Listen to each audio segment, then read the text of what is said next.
Talo na, nanalo pa. Yan lang masasabi ko sa laro ng Gilas Pilipinas kanina lang.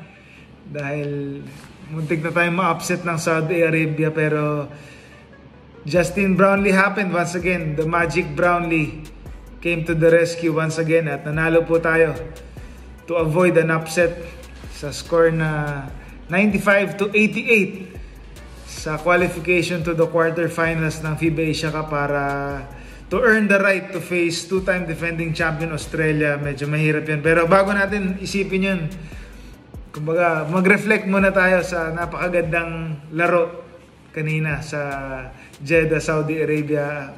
Good morning po sa lahat ng mga gising pa at sa mga kanood nito pagising nila. Ako po si Carlos Sacamos at 3 questions po tayo after ng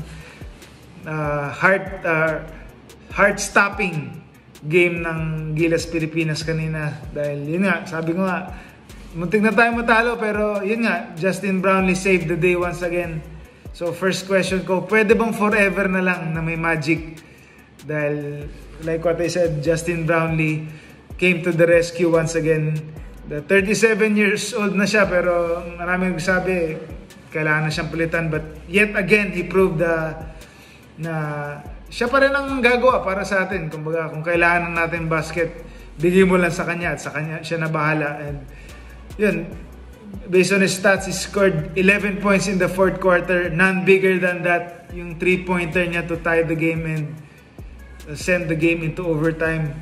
Pero yung down by 6 na tayo nun with less than a minute and 30 left in the fourth quarter. Pero nahabol pa natin yun and na-tie ng game. And that's major thanks to the Magic Brownlee. So, pwede ba? Pwede bang forever na lang Magic? Pero yun nga, sana tumagal pa ang Magic Brownlee dahil sobrang laking bagay siya na sa atin as a naturalized player natin. So, sana magtuloy-tuloy pa to sa Australia at sa future tournaments heading into the mga more important tournaments natin like the World Cup and the Olympics. So, second question natin, ito na ba ang wake-up call para sa Gilas Pilipinas?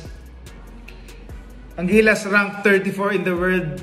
Kalaban natin Saudi Arabia, number 65. So, muntik na tayong matalo sa kanila. Again, gaya nga nasabi natin, we were down by 6 points in the last 1 minute 30 ng fourth quarter. Pero yun nga, nahabol pa natin. And sa overtime, that's when the real Gilas Pilipinas showed up. Pinakita natin that we were clearly the better team. Medyo, feeling ko kasi, nung first, or siguro, first quarter, maganda yung laro natin. But the second, third, and fourth quarters, medyo, pwede mo sabihin nag-relax eh. Kasi, we were, kung tingin mo sa rankings, saka sa on paper, we were clearly the better team. But pinakita rin ng Saudi na gano'n sila ka-improve with yung mga kumamahal sa kanila kanina, like si Abdurrahman, who had 33 points on 8 3-pointers. And syempre, si Al Suwailem, yung big man nila na listed at 6'9 lang to eh. Pero mukhang over 7 foot yung height niya eh. And he finished with 26 points and 14 rebounds. So yun na nga, Saudi Arabia, nag-celebrate na sila nung near the end of the fourth quarter. But again, the Magic Brownlee showed up and saved the day for us. So, sana ito na nga ang wake-up call para sa Gilas para makita nila yung mga kailangan i-improve on defense. Medyo late tayo makareact sa mga close-outs ng mga 3-pointers ng Saudi. And third question natin is the future now para sa Gilas with Kevin Kiambao and AJ Edu. Siyempre sila ang two of the most notable players na nagpakita sa larong to outside of Justin Brownlee. KQ, more than his 2 3-pointers nung overtime na nagpaalamang talaga sa atin. Feeling ko yung pinaka tumatak sa akin yung kung nakita niyo yung mukha niya after hitting that 3, nung pagbaba niya sa depensa, yung mukha niya na sobrang seryoso. Feeling ko yun yung tumatak sa akin na seryoso na siya. He can be a two-way player and an important piece para sa Gilas Pilipinas heading now in the present and the future, na malaking bagay siya sa future ng Gilas Pilipinas. And para kay AJ Edu naman, ang nagustuhan ko sa kanya today yung composure niya.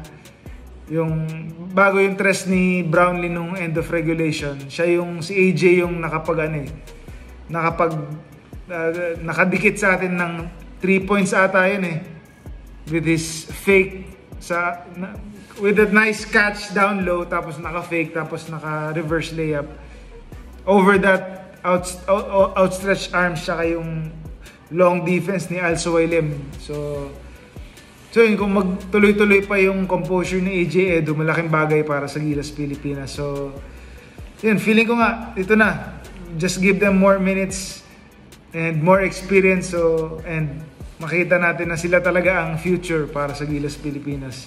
And speaking of the future, ang immediate future natin ay ang Australia, dahil nga ang kakalabanin ng Gilas Pilipinas ay ang Boomers sa quarterfinals sa Wednesday. So medyo uphill climb yun para sa ating national team, dahil kakalabanin natin ang 2-time defending champions. But regardless, syempre expect our team to give it their best para maging at least competitive man lang ang laro against the 2-time defending champions.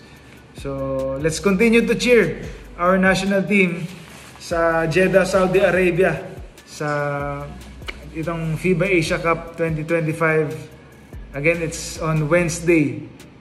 So check natin kung anong oras, but again, it's on Wednesday against the 2-time defending champions. So yun lang. Pahinga na po muna tayo. Maraming salamat po at ingat po tayo lahat.